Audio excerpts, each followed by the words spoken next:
Panorama group, जो सोचता है वो करता है। 2024 के चुनाव की तैयारियां अपने चरम पर हैं और प्रथम चरण के नामांकन की प्रक्रिया भी समाप्त हो गई है, लेकिन कई सवाल छोड़ करके ये चुनाव जा रहा है। जैसे जैसे चुनाव की तारीखें और कहा जा रहा है कि वोटिंग की तारीखों का धीरे धीरे अब दूरी कम हो रहा है, वैसे वैसे असमंजस की स्थिति भी बनी हुई है। एक तरफ जहां एनडीए ने अपने सभी घटक दल के साथियों के साथ सीटों का समझौता कर लिया है, लगभग सभी ने अपने उम्मीदवारों की भी घोषणा कर दी है। कुछ को छोड़ दिया जाए तो पूरी तरह से एनडीए एकजुट नजर आ रही है। आज जिस तरह से नामांकन में पूरा का पूरा एनडीए एकजुट नजर आया, वहीं महागठबंधन बिखरा हुआ नजर आया। नामांकन तो हुए, लेकिन उस नामांकन में वो जोश नजर नहीं आया। क्या जोर का झटका इस बार लगने वाला है? लेकिन इसके साथ साथ एक और बड़ी महत्वपूर्ण बात है कि खरहे और कछुए वाली जो कहानी आपको पता होगी, वो कहानी कहीं ऐसा ना हो कि बिहार में इस बार अपना रूप दिखा दे। एक तरफ जहां एनडीए पूरी तरह से संतुष्ट नजर आ रहा है, वहीं एक सीट लेकर के कैसे संतुष्ट हो सकते हैं उपेंद्र कुशवाहा, इस बात को लेकर के उनकी पार्टी के भीतर हलचल मचा हुआ है। कई लोग जो लगातार इस बात के लिए उपेंद्र कुशवाहा के साथ कदम से कदम मिलाकर चल रहे थे कि उन्हें लोकसभा में उम्मीदवारी मिलेगी, आश्वासन भी मिला था और उन्होंने पार्टी के लिए सब कुछ न्यौछावर किया था। लेकिन अचानक से एक सीट लेकर के उपेंद्र कुशवाहा जब एनडीए में टिके रह जाते हैं तो विद्रोह शुरू हो जाता है। सबसे पहला विद्रोह जो है वो किया है उन्हीं के सबसे करीबी और कुशवाहा समाज के एक उभरते हुए नेता ने, जो कहीं ना कहीं उपेंद्र कुशवाहा की अगर बात करें तो सीमांचल, मिथिलांचल और कोसी के क्षेत्र में उपेंद्र कुशवाहा का झंडा बुलंद किए हुए थे। किसी परिचय के मोहताज नहीं है।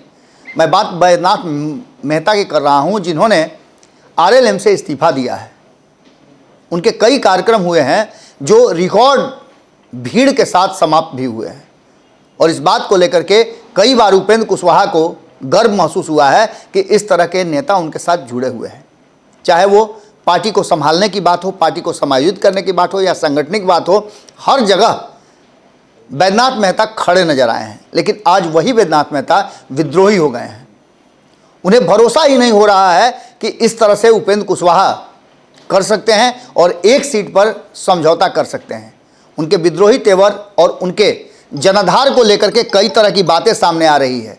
उनका जनाधार साफ बता रहा है कि वो जहां हैं वह बहुत मजबूत हैं, और एक अगर बैद्यनाथ मेहता ने इस्तीफा दे दिया है तो इस बात को मान के चलिए कि कोसी, सीमांचल और मिथिलांचल में लगभग आधा दर्जन से ज़्यादा सीटों पर वो प्रभावित कर सकते हैं चुनाव को।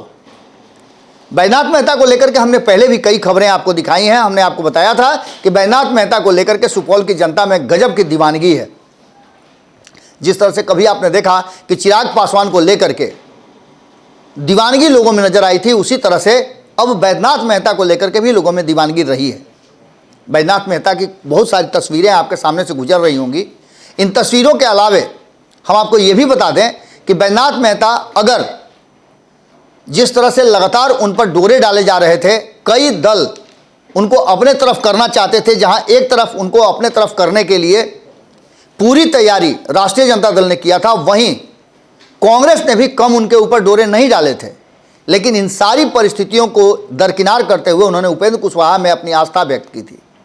लेकिन जिस तरह से कुशवाहा समाज के नेता उपेंद्र कुशवाहा अपने ही समाज के लोगों के साथ कर रहे हैं, उसको लेकर के उनकी नाराजगी बड़ी हो गई है। विद्रोह कर दिया है और पार्टी से वो इस्तीफा भी दे चुके हैं। पार्टी के प्राथमिक सदस्य से लेकर के सबसे इस्तीफा दे दिए हैं, और कटिहार, पूर्णिया, अररिया, किशनगंज, सुपौल, मधेपुरा, झंझारपुर, मधुबनी, दरभंगा जैसे जो क्षेत्र हैं, उन सभी क्षेत्रों पर उनका बहुत अधिक हद तक प्रभाव है।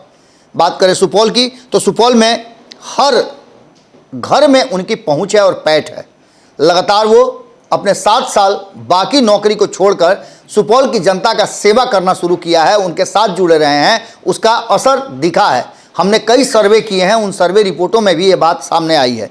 लेकिन अब जो वर्तमान स्थिति हो गई है, उनकी लोकप्रियता इतनी मजबूत हो गई है कि उस लोकप्रियता से कहीं ना कहीं एनडीए में और एनडीए के घटक दलों को घबराहट होनी चाहिए। इसका सबसे बड़ा घाटा जो है वो नीतीश कुमार को होने जा रहा है। जिस तरह से कुशवाहा के चलते आधा दर्जन से ज़्यादा सीटें जो कि सीमांचल, मिथिलांचल और कोसी की हैं वो नीतीश कुमार के हिस्से में पड़ी हैं। अब इन सीटों पर नीतीश कुमार के लिए कहीं ना कहीं वोटों के लाले पड़ते हुए दिखाई दे रहे हैं। अगर ऐसा होता है और बैद्यनाथ मेहता चाहे निर्दलीय चुनाव लड़ें या फिर किसी दल के द्वारा लड़ें, अगर महागठबंधन से वो चुनाव लड़ जाते हैं तो कहीं ना कहीं महागठबंधन के लिए वो एक बड़ा ही मुफीद और फायदे का सौदा हो जाएगा। बैद्यनाथ मेहता जिस तरह से भारतीय जनता पार्टी के लिए कोप का भाजन बने हैं और नीतीश कुमार के लिए संकट का काल लेकर के आए हैं, ये देखना दिलचस्प होगा। 2024 के चुनाव में अभी बहुत रस रंग बाकी हैं। हम तस्वीरों के साथ आपको छोड़ करके जाते हैं किस तरह से बैद्यनाथ मेहता अपने क्षेत्र में लोकप्रिय हैं। ये आपको इस भीड़ और लोगों के हुजूम से नजर आ जाएगा। जुड़े रहिएगा भारत लाइव के साथ, तस्वीरें देखते रहिए और भारत लाइव पर अपनी राय जरूर रखिएगा। बहुत बहुत धन्यवाद।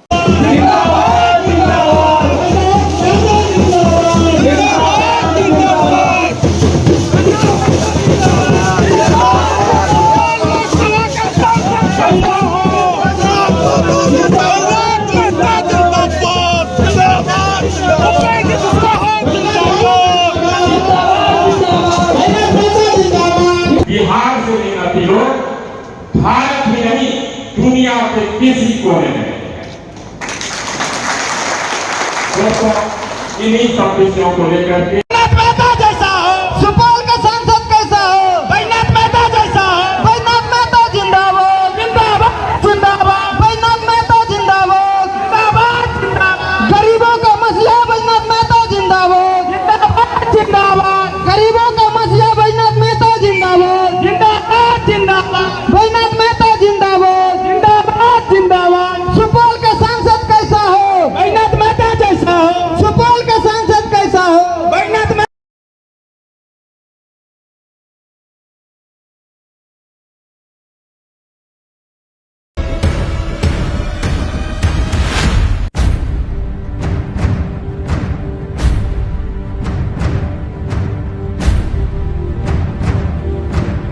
चाहते हैं कृपया धीरे गाड़ी से आगे बढ़े, डोगरी चौक पे रुकना है। आप लोग धीरे धीरे आगे बढ़े, बढ़ाइए बढ़ाते चलिए, फोटो मार के बढ़िया आगे बढ़ाते चलिए।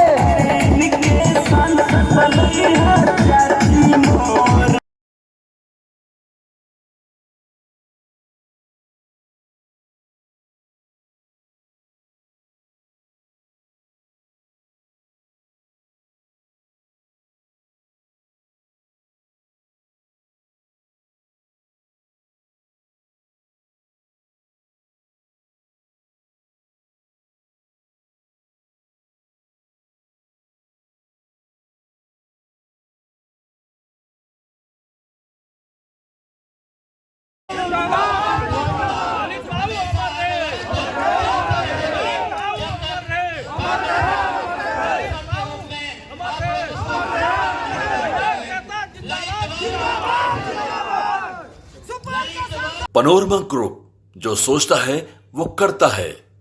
अगर ये वीडियो पसंद आई और वह बिहार के राजनीति और बिहारियत से सरोकार रखेनी तो सब्सक्राइब बटन दबा के चैनल के सब्सक्राइब कर ली। ओजे एगो घंटी बा, ओकरा बटन दबा देला से कुल सटीक और मारक खबर रुआ मुफ्त में मिल जाई। अगर रुआ पत्रकारिता के हमनी के नया प्रयोग में सहयोग कर चाहतानी तो ज्वाइन बटन दबा दी। पेटीएम नंबर नोट कर ली 9386816700। धन्यवाद।